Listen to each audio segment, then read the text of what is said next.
Hello everyone, how you doing? Welcome back to the channel. I'm Kris. This is when they attacked the prophet. I almost said prop hit, but that would have been incorrect. So, video. How did they oppose the message? By many ways. Of them is they tried to convince Abu Talib, and then they tried to block the da'wah indirectly, and then they had a showdown with Abu Talib. What else did they do in order to prevent the prophetic message from being taught to others? The third thing that we'll mention is that they tried to ban the recitation of the Quran in public. They tried to make it that if the Quran were recited, they would drown it out with their voices, or they would not even allow it to be recited. The fourth tactic was to ridicule the Prophet ﷺ and the believers. Another tactic, the fifth tactic, is false accusations, not just joking but slander.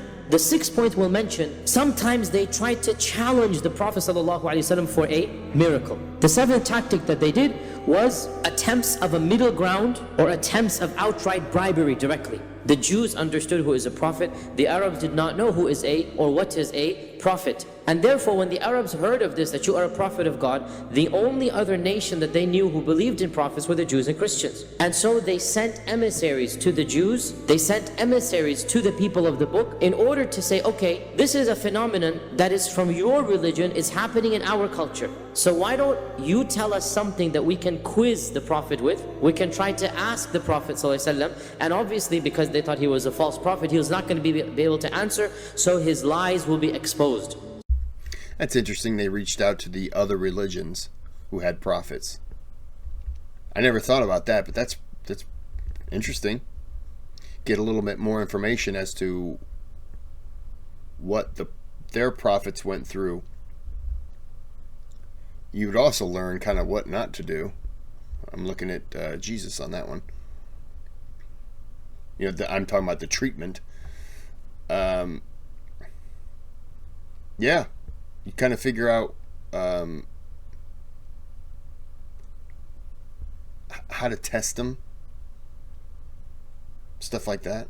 It's an interesting concept. So this was another tactic that they tried, and they failed in this tactic as well. The ninth tactic that they used is outright torture. Now, as we said over and over again, the Arabs of old were a tribal society. Everything was based upon tribalism, and therefore your protection is based upon who will protect you, not the law, not the government, but rather your own tribe.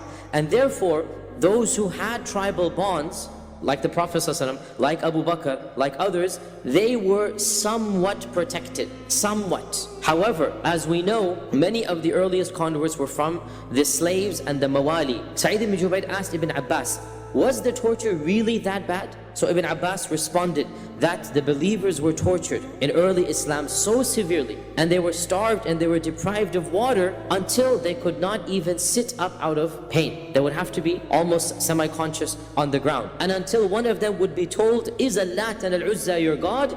And they would respond, yes, Allat is my God, yes, Al-Uzza is my God, just to get rid of the torture. In fact, Ibn Abbas says, so much so that if an insect passed by them and they would have been asked, is this insect your God? They would have responded, yes, it is my God, just to get rid of that torture. The main culprit behind all of this torture was none other than Abu Jahl. Now the question arises, what happened with the Prophet ﷺ himself? Did he undergo any physical torture? No doubt that the Quraysh overall and the Prophet ﷺ as well were relatively protected. But this does not mean that nothing happened to them. This does not mean that they were completely immune. Rather, we have a number of incidents in which the Prophet ﷺ was physically harmed. Eventually, of course, they talked about assassinating him, and then they had multiple assassination attempts, culminating in the grand assassination attempt that took place the night before the Hijrah. Sometimes Allah subhanahu wa ta'ala in His divine wisdom protected him, and sometimes for wisdom Allah knows he was not protected. There was a time when Abu Jahl was boasting to his peers, to his colleagues in Quraysh, and Abu Jahl said to the people that I swear by Allat and Al-Uzza that if I see this man again, one more time, the Prophet ﷺ, I am going to put my foot on his neck, meaning when he's in sajda, and I'm going to throw sand onto him. And the Prophet ﷺ came that day, Abu Hurairah narrated, and he started praying And when the Prophet ﷺ went into sajda, Abu Jahl came forward trying to or attempting to put his foot on the neck of the Prophet ﷺ. But before he got to him, the people around him saw that he turned backwards. He started walking backwards and he started pushing with his hands away, and they couldn't see what was happening. And when he returned back, they said, what happened? What happened to your threat? Why did you walk away? We saw you putting your hand out. And so Abu Jahl said that I saw between me and him a pit of fire, and there were wings hovering above that fire. When the Prophet ﷺ finished, he told the Muslims that this fire was brought by the angels. The wings were those of the angels. And had he taken one step closer, the angels would have shred him, basically to bits and shreds. They would have shredded him into bits. It is also narrated, Urwa ibn Zubayr asked Abdullah ibn Amr ibn al-As, tell me the worst thing that you saw happen to the Prophet ﷺ in Mecca. So Abdullah ibn Amr narrates what he saw. And he says, once the Prophet ﷺ was praying next to the Kaaba, when Uqba ibn Abi Mu'ayt came from behind him, and he took off his thawb, his garment, could have been like a type of shawl, and he threw it around his neck, the Prophet ﷺ's neck, and began to choke him. And the Prophet ﷺ was struggling with that choking, and the people did not intervene at all. Until finally Abu Bakr was told that your companion is being tortured. They just watched?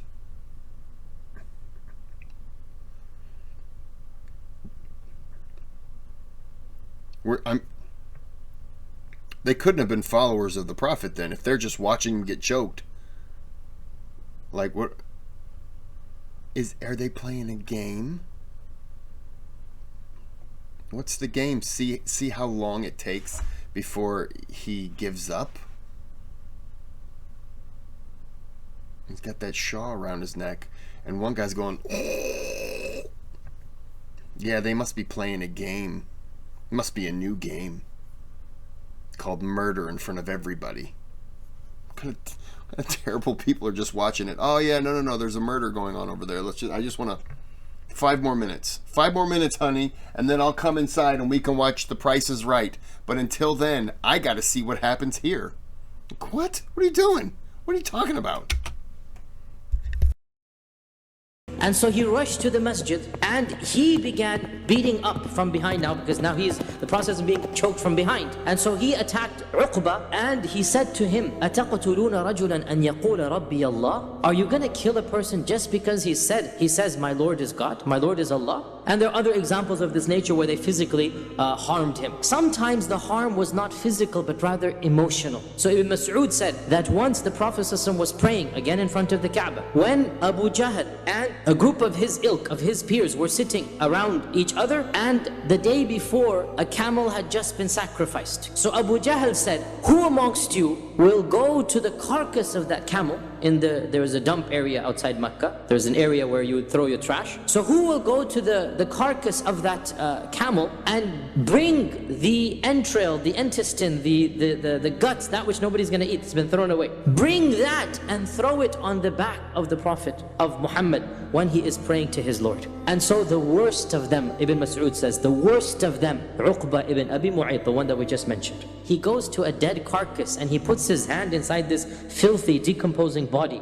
and he carries with his own 2 hands entrails, blood, this disgusting sticky substance, and he comes from that yard, from that lot, and he walks all the way into the city. And the Prophet ﷺ is still praying, because as we know, the Prophet ﷺ's prayer was long. He waited for him to go into sajda. The Prophet ﷺ is unaware of what's happening behind him. And when he fell into sajda, then Uqba came and he dumped all of the stomach and the entrails and the intestine. It's a camel, it's not a trivial animal, and he dumped it all onto the head of the Prophet ﷺ while he is in sajda, and all of it fell onto him, and the weight of it was so heavy that he could not lift himself up. Ibn Mas'ud said, فَاسْتَضْحَكَ الْقَوْمِ. The people began to laugh so hard that some of them had to fall onto their sides, and others were hitting themselves. You know how they do when they laugh like this? And others were hitting themselves. And I was standing from a distance looking, but I had no way to help. I didn't have mun'a, meaning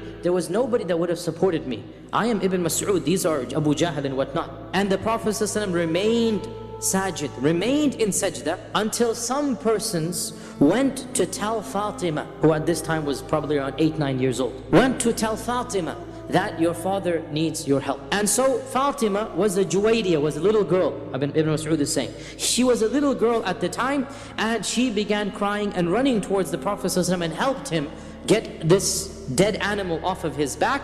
And the Prophet ﷺ then stood up. He managed to stand up, and he turned and he faced them, and he raised his finger up to Allah subhanahu wa ta'ala. And when they saw him in this fashion, they became quiet, and he began making dua against them by name. Allahumma alayka bi Abi Jahl, Allahumma alayka bi Uqba ibn Abi Mu'ayt, Allahumma alayka bi... And he mentioned every single one of them, and he mentioned each of them 3 times, until all of them had a deadly pale in their faces. The blood drained from their face. And then Ibn Mas'ud said, so I swear by the one who sent Muhammad with the truth, that I myself saw every one of these 7 dead in the battle of Badr. The first engagement, Allah took care of all of them. And eventually, of course, the matters got worse than this, and talk began of assassination. It is narrated in Ibn Ishaq that once the news spread that they had planned to assassinate the Prophet ﷺ, and a neighbor told Fatima, that a lady neighbor told Fatima that, you know, they're talking about assassinating your father. And Fatima ran home and told the Prophet ﷺ that they're planning to assassinate you. And the Prophet ﷺ said, fear not, Allah Azza wa Jalla will take care of me.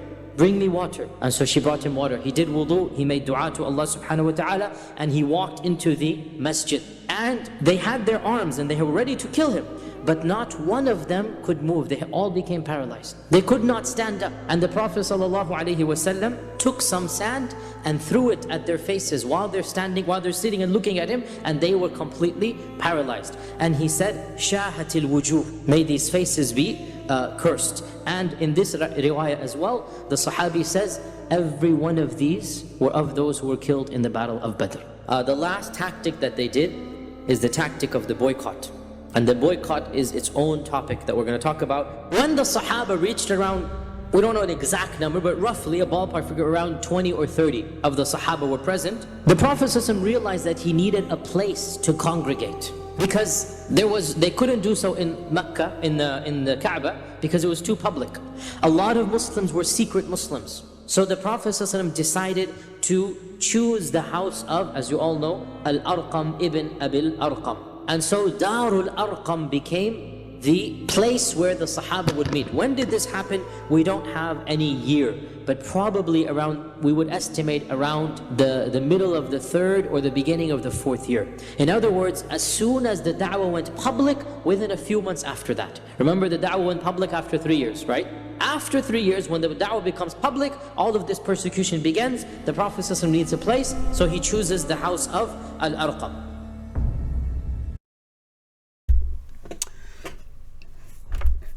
That was interesting. I've done the battle of, I'm going to butcher, is it Badr? Clearly, I didn't know some of those people.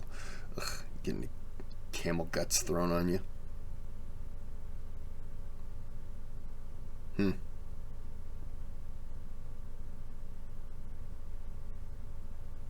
That's nasty.